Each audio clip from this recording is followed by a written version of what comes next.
Welcome to the Classic Soap Operas podcast. Today, we're diving into a show that was literally designed to be the biggest, most glamorous series on television.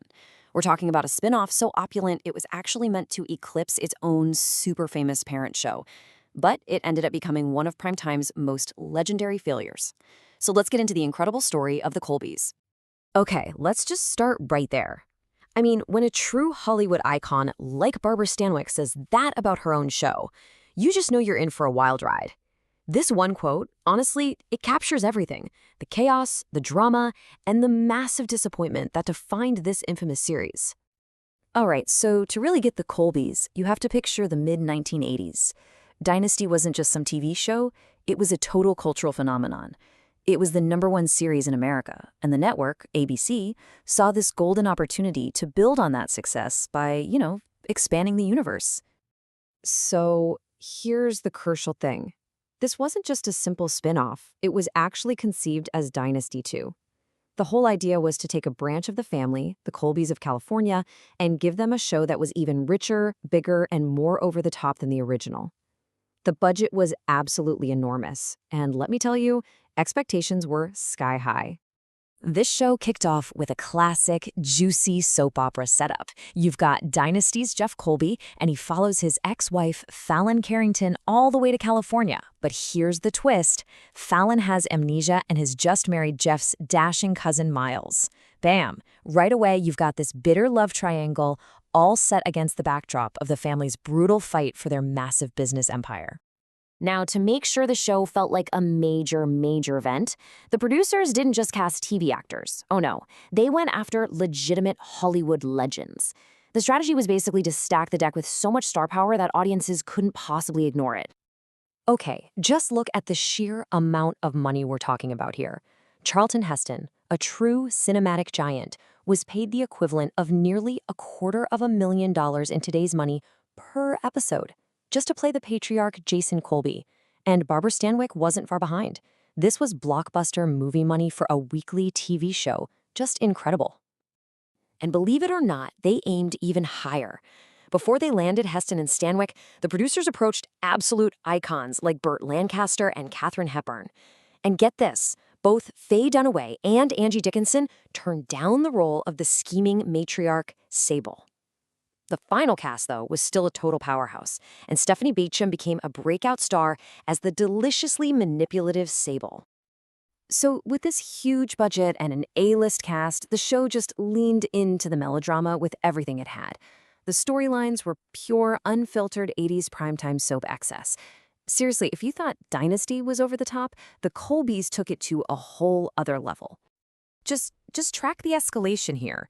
Season 1 starts with a bombshell. An illicit family relationship revealing Jason is Jeff's real father. It ends with a classic she fell but blamed him cliffhanger. By season 2, a character who was supposed to be dead just comes back to life. But nothing, and I mean nothing, compares to the series finale, where Fallon Carrington is beamed up into a UFO. Yes, you heard me right. An alien abduction became the show's final, completely unresolved image. Wild. So on screen, the drama was literally escalating into outer space. But here's the thing. A show can't survive on UFOs and shock value alone. Behind the scenes, the Colby empire was starting to crumble. All the money, all the stars, all the hype, it couldn't solve a fundamental problem. The show was struggling to find an audience, and it was getting squeezed by brutal competition and even more brutal reviews. This slide right here illustrates the show's first huge hurdle.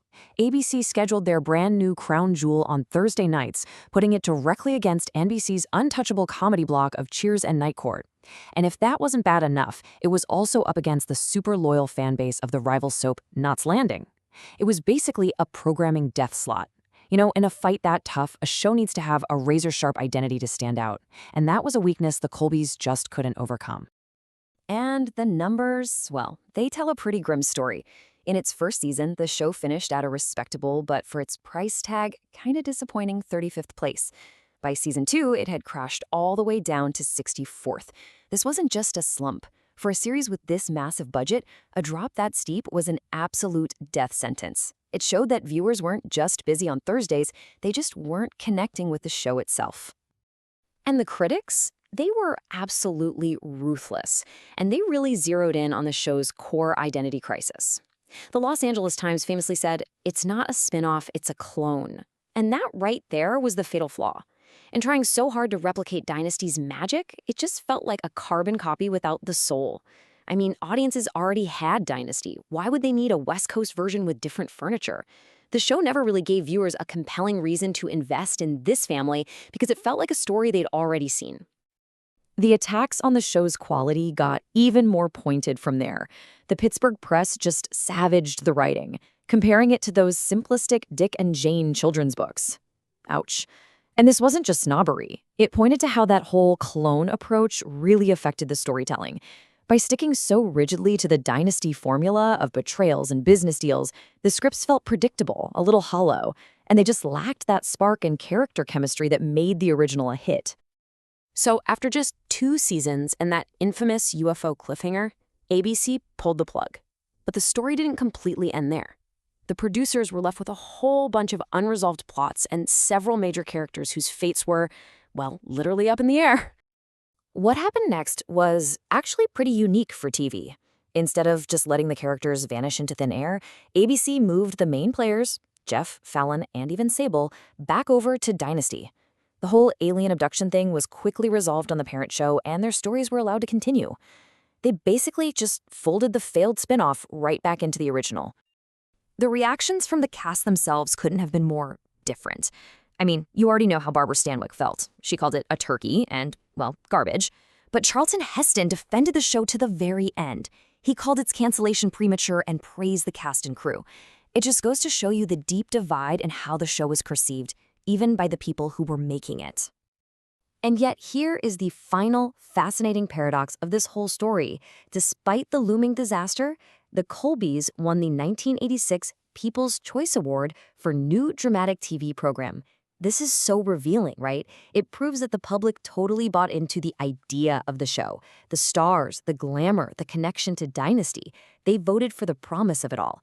But that initial goodwill just evaporated when the execution couldn't live up to the spectacular hype. So that leaves us with the big question. Was the Colbys just an expensive, colossal failure? Or was its absurd, over-the-top drama and that infamous UFO ending a kind of accidental camp masterpiece? You know, a show so bad it circled all the way back to being iconic?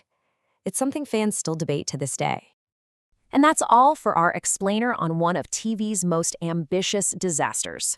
If you enjoyed this little dive into television history, please be sure to like and subscribe, and definitely let me know your thoughts on the Colbys in the comments below.